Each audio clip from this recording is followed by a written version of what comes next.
Welcome to another episode of Soccer Betting News. I'm joined yet again by Nigel Naicker. How are you, Nigel? Good, Bryan. How are you? I'm well. I'm feeling very good.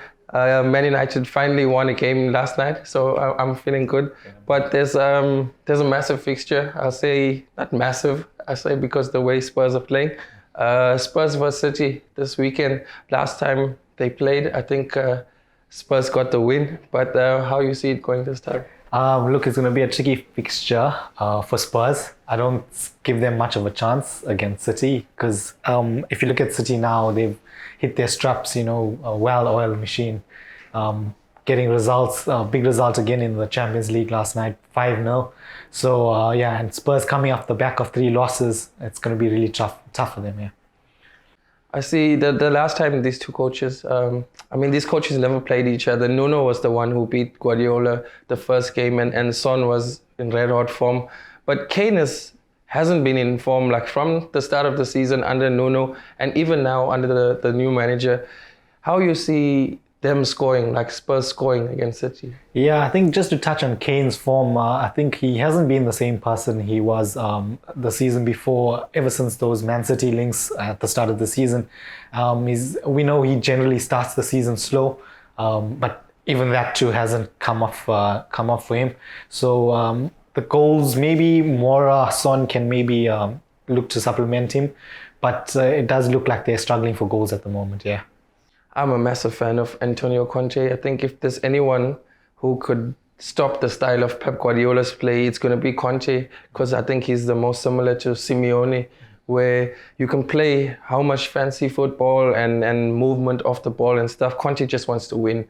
So I like that about him. I see some of the main players aren't, he didn't fancy them. Like some of the main players at the start of the season when Nuno and Daniel Levy planned, like Lo Celso and the likes of them, they've all been sent on loan in January.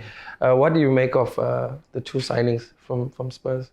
What do you mean the 2 signings? Like Kulex. Yeah. Yeah. Look, I was surprised Juve let them go, especially with Bentancur. He's a good player in the midfield, looks to keep the ball ticking all the time, get them moving. And even Kulusevski, good option to play either on the wing or up front. So now they have some more forward options, so hopefully they can incorporate well. The winger, I know my mate Joshua really rates him, but I'm not so sure about him yet. I need to see more of him. But Bentancur, I'm really a big fan of his. I think Spurs has been missing a player like that. That's the reason they sold Lo Celso and Ndombele went back to loan at Lyon. But I think you got Brentford this weekend. You're owing them from the opening day. Yeah. How are you feeling? It'll be another tricky game. Brentford, they like to hit you on the counter.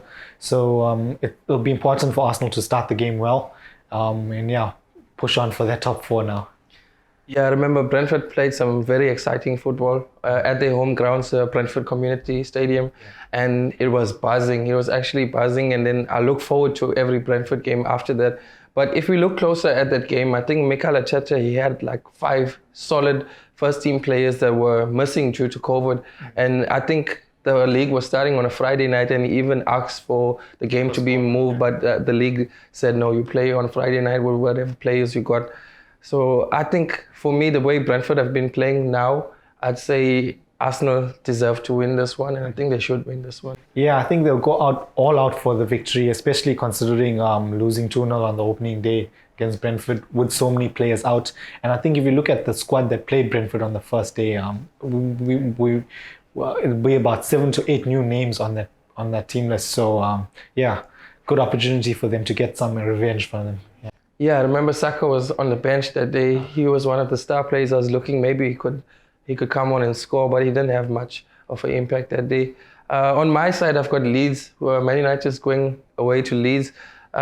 First day of the season, we hit them 6-1. Pogba got 4 assists. We thought it's going to be like the Pogba season. Whatever he does is going to turn to goal. but it didn't happen. And Bruno scored a hat-trick. We thought it's going to be the Bruno from the first half of last season, not the second half of last season. But it's like hot and cold day blowing. So what do you see happening in that? I think United look like a far team from that first victory against Leeds.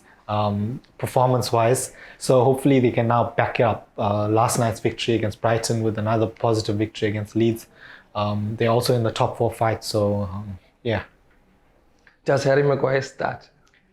Look, Maguire has sometimes doesn't help himself with his form, but he's also a scapegoat for United fans. It's not just Maguire who's poor defensively. If you look at Wan-Bissaka, okay, Dalot is playing as of late, but there's a lot of problems. Lindelof, Bailly, he's never found the right partner for Maguire. So yeah. Let's hold off on Maguire a bit and take off the pressure off him. Yeah.